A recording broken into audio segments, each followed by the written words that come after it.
The goal of Vocal Gym and this channel is to educate singers on the benefits of learning vocal technique and training your voice, including the importance of breath management and all of other aspects of healthy singing.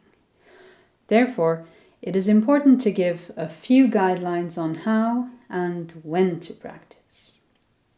Most of the benefits of each workout are completely lost after 4 to 5 weeks of vocal inactivity, which includes exercises and singing, not talking.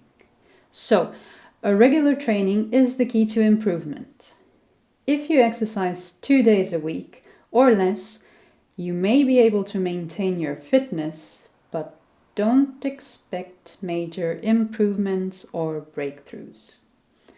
On the other hand, too intense vocal training lasting 1 hour or longer, 6 or 7 days a week, will increase the risk of vocal injury and destruction due to overuse and voice fatigue. And it will certainly not increase your vocal fitness.